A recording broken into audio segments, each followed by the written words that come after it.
But nevertheless, our intellectual choices are not between the channelers of Lazarus and the American scientific establishment. There's a vast set of possibilities in between there and beyond those poles of discourse that can be worked out. Every society that's always existed has had the built-in assumption that they only needed to find out 5% more about reality, and then it would all fall into place, and that they had the right tools for doing that. And but we look back then with this great sense of superiority on the naivete of the ancient Egyptians, the ancient Greeks, the Maya, the 17th century English, everybody. We look back on their naivete.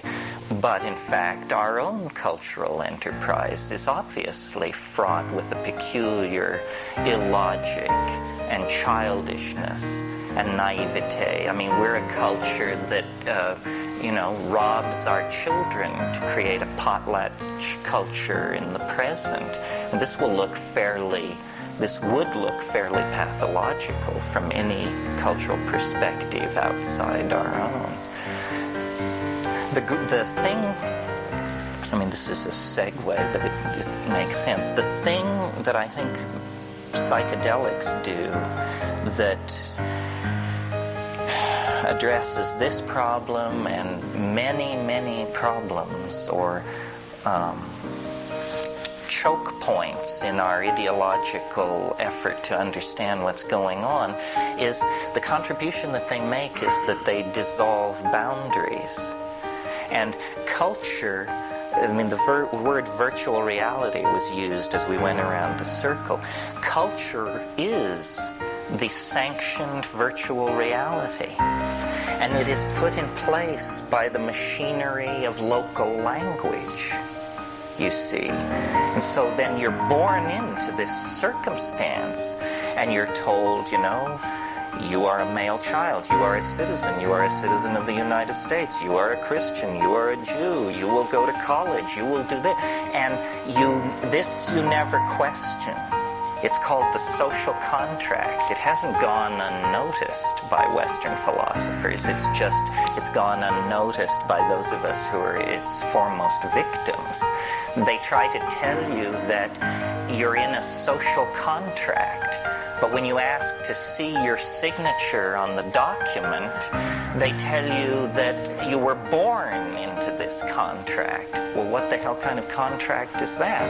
It means that you were born into a kind of enslavement to a linguistically empowered paradigm of virtual reality within which you will walk around your entire life, congratulating yourself on its accomplishments and ignoring its contradictions and weaknesses. So what psychedelics do, and why they are in all times and all places such social dynamite, is they dissolve the cultural machinery. Doesn't matter. Head-shrinking Amazon native, Hasidic Jew, Chinese merchant in Singapore, whoever it is, the psychedelic dissolves their cultural construct and puts them in touch with the fact of being in organism. Being in organism is like what you get when you take off your real clothing. Not this clothing, but the clothing of language, programming, and assumption. Then you find yourself within the context of organism, outside the context of culture.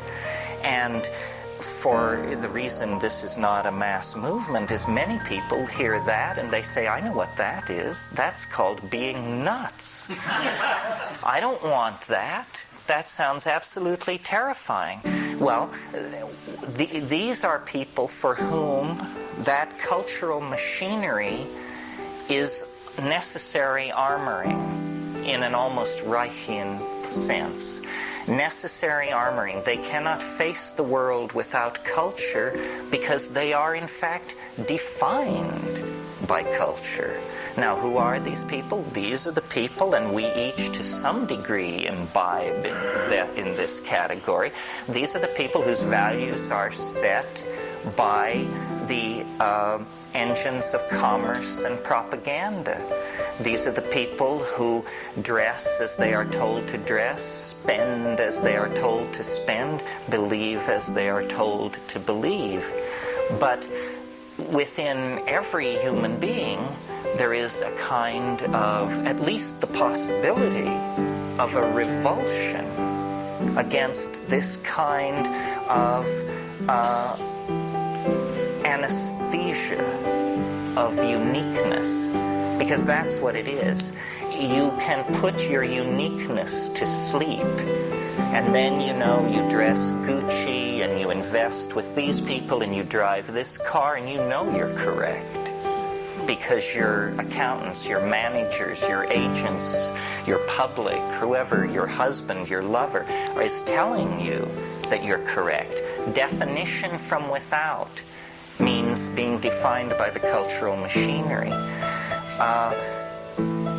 Cultures other than our own have somehow always known, perhaps because nature is such a huge force outside the Western industrial democracies, people have always known that this was a fiction, that the world of cultural values is a necessary illusion, if you will. And so they create a class of people called shamans, or seers, or magicians, or trans-ecstatics, or what have you. And these people are deputized by the cultural machinery to go beyond it. To go beyond it and to return with truth.